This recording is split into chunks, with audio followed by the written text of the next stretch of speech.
Nakaambang na transport strike hinggil sa pagpapatupad ng PUV Modernization Program at ang patuloy na pagsugpo sa mga kolorum na sasakyan. Atin namang pag-usapan kasama si Celine Pialago, ang tagapagsalita ng Land Transportation Franchising and Regulatory Board or LTFRB. Magandang tanghali po ma'am at welcome sa Bagong Pilipinas Ngayon. Magandang tanghali po ay sa lahat ng nanonood at nakikinig po sa atin. Magandang tanghali po sa inyong lahat. Ma'am, mula po sa inyong pakikipagtulungan sa Department of Transportation, ilang percent na po ba sa mga jeepney natin ang nag-comply sa PUV Modernization Program ng pamahalaan? Napakaganda naman sir ng percentage natin. Majority ng ating mga public transport or public utility jeepneys ay maganda ang reception po nila sa ating modernization program. Nasa at least 60% or more po ang reported po sa atin. But yet to be reviewed pa rin po yan. In fact po, ongoing po ang meeting ngayon ng ating Chairman Teofilo Guadis para po ipatawag at i-double check po ang percentage ng consolidation at ma-review lang ho kung gaano na ho kadami ang sumusuporta sa PUV-MP program ng national government. Ma'am, ano po ang magiging hakbang ng LTFRB sa pahayag ng isang transport group na magsasagawa sila ng nationwide transport strike tungkol pa rin sa PUV Modernization Program?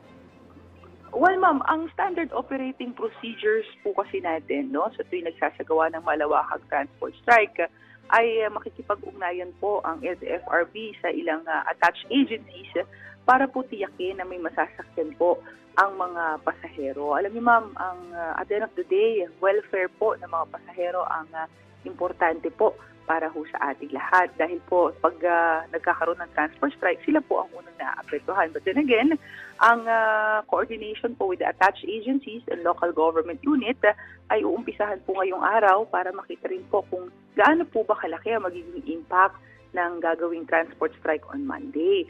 Ang ating pong Chairman Teofilo Guadis III ay very hands-on po sa usapin na ito para tiyakin ang coordination sa MMDA for NCR, ang JTF NCR, kasama din po yan, and of course yung mga masasakyan po na maaapektuhang pasahero.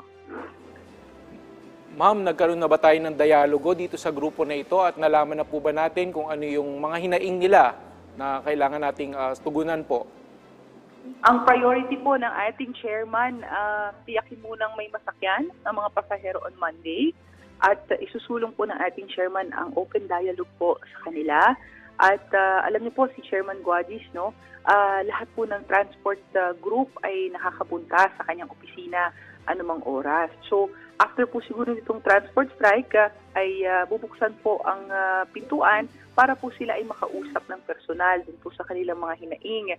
Dahil naniniwala po si Chairman Guadis at ang pamunuan ng LTFRB na hindi lang ho naiintindihan ang PUV modernization. Ang una po kasing kinakatakot dyan ay ang jeepney phase-out. Wala naman hong mangyayaring jeepney phase-out. Kahit po ang mga traditional jeepneys po ay makakabiyahe under PUV-MP. Basta lang ho tiyakin na makakapasa po ito sa roadworthiness test ng Land Transportation Office. Ang mahalaga lang po, mag-consolidate lang po muna, magsama-sama po at least 15 operators para po ang consolidation natin, ma-meet po natin yung deadline on December 31 taong 2023. Yun po muna ang pinaka-importante. Kasi pag wala pong consolidation, wala pong confirmation sa LTFRB. Pag wala pong confirmation, wala pong basis ang LTO sa kanilang registration. Pag nagkaganon po, baka po hindi sila makabiyahe for next year. Importante po yun. So, ang ating pong information dissemination drive ay tuloy-tuloy para po mahikayat sila at mas maintindihan po nila ang programa ng PUV-MP. In fact, next week, ilo-launch po ng ating chairman ang kanyang one-stop super shop para po sa lahat ng manghihingi pa ng tulong at paglilinaw sa PUV-MP. Bubuksan po yon nationwide sa iba't ibang opisina ng LTFRB sa pangunguna po ni Chairman Guadis. Ma'am, sa isasagawang transport strike, ano po yung mga dapat alalahanin ng mga transport group para hindi maparelisa ang biyahe ng ating mga commuter? At ano po ang mga regulasyon sa pagsasagawa ng strike?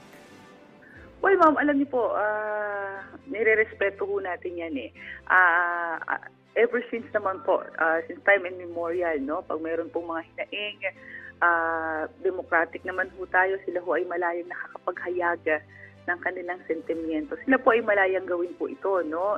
Ang pinaka-importante lang po, at the end of the day, ma-meet natin yung goal na maintindihan po nila ang PUV modernization program ng gobyerno. At ang LTFRB po, again, sa pangunguna po ng aming Chairman Teofilo Guadis III, bukas ang kanyang opisina, magtutuloy-tuloy po ang kanyang mga programa para po lubos silang maintindihan na walang jeepney phase-out na mangyayari. Even po yung financial assistance ay kailangan bigyan linaw dahil po naglilipa na po ang mga iba't ibang balita na hindi daw po ito progresibo at hindi daw po successful ang nasabing programa. Well, in fact, napaka-successful po at napakadami pong mga transport groups ang sumusuporta sa PUVMP. So kung education drive lamang po, information drive, diyan po hindi magkukulang ang LTFRB. Pagpapatuloy po ng ating Chairman Guadis yung information drive para po lubos na maintindihan ang PUVMP. Yes, ma'am. Tanong lang po, no, nagkaroon ba tayo ng impact assessment dito sa programang ito? At sa assessment nyo po ba, ready na talaga yung sektor ng mga PUV para dito sa modernization? Kasi ang takot ng karamihan, marami dyan hindi makakakomply, mawawalan ng mga trabaho, itong mga chopper natin. May programa din po ba kayo para bigyan sila ng assistance? Yes, sir. Kompleto po, no, ang programa ng LTFRB. In fact po, hindi lang po yung pin ng consolidation ang pinapaprioritize po ng ating chairman na ma-disseminate po sa ating mga kababayan. Importante rin po maintindihan nila yung mga programa po for TESDA na nakasalalay po sa ating mga tsuper. Marami pong programa para po sila ay maalalayan. Yun nga po sir, no? Kailangan talaga information drive para lubos po nilang maintindihan yung programa po ng PUVMP. Kasi ang sigaw po nila sila ay napapabayaan or sila ay mapapabayaan, which is talaga pong mali. Dahil po merong tinatawag na Tsuper Scholar Program ang LTFRB. Ang total beneficiaries po niyan ay nasa 23,000 na po mahigit, no? At meron din pong mga ilang programa sa TESDA na may 9,000 estimated slots po para po sila ay matulungan. So sa Unchupernur program, 4,970 na drivers, operators, ang binibigyan na ho ng tulong, no? Para po sila ay makapagsimula kung sila ho ay ayaw ng magmaneho. So, may mga ganong program, sir, na hindi po naha-highlight, no? At ang naha-highlight lamang po ay ang false information patungkol po sa PUVMP. So, yan po yung mga programa na kailangan pong tutukan at ipaintindi po sa ating mga kababayan.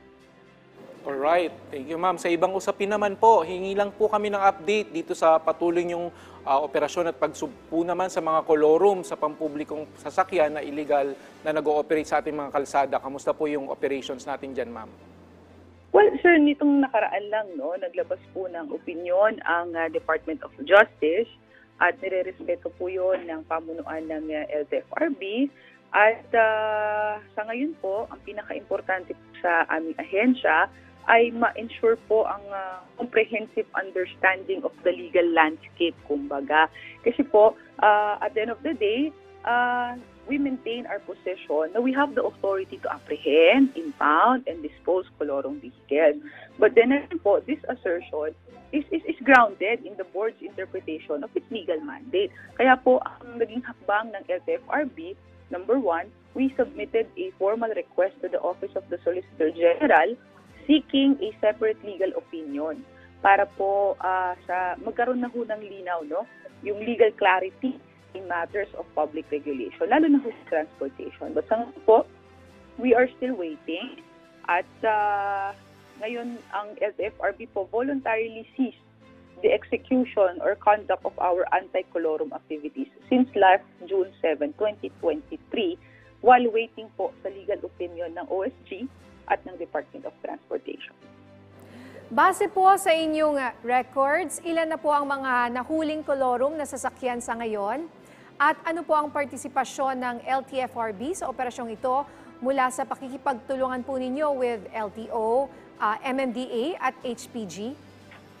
Oh, ma'am, I'm just not so sure. I'll get back to you on the figures.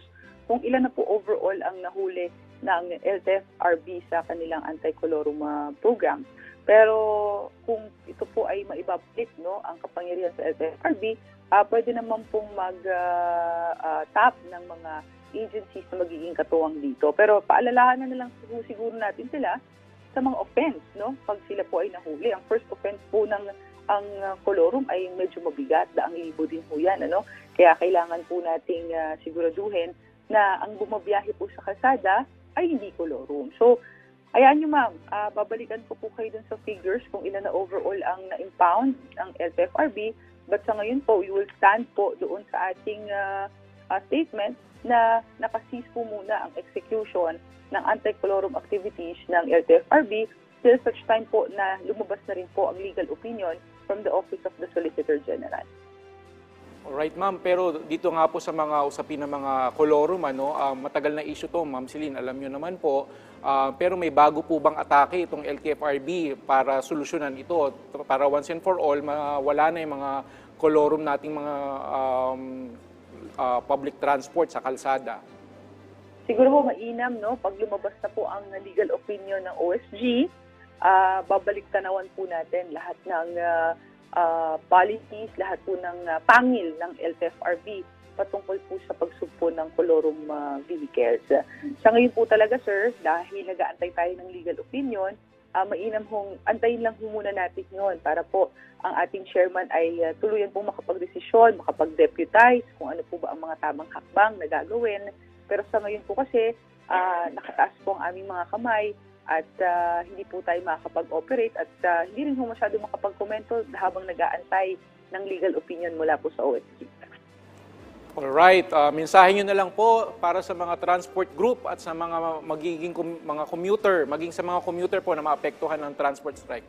Ang pinakamahalagang mensahe po ng aming ahensya ay iparating po sa ating mga operators, transport group, na sa pagbabalik po ni Chairman Teofilo Guadis III, isusulong po ang transparency at paiigtingin po ang information dissemination drive para po maintindihan nila yung mga programa po ng LTFRB at maiwas po at malayo sila sa mga false information or kung hindi man po false, kulang na information na nagkikreate po ng takot sa ating mga tsuper, sa ating mga operator.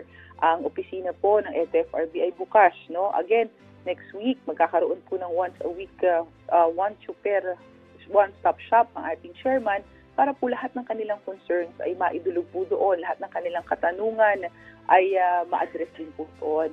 Sa darating naman pong malawakang transport strike on Monday, maniwala po ang ating mga kababayan na hindi po pababayaan ng LTFRB together with other attached agencies ang ating mga pasahero at titiyakin po na meron silang masasakyan on Monday. Alright, maraming salamat sa inyong oras. Ma'am Celine Pialago, ang tagapagsalita ng LTFRB. Maraming salamat.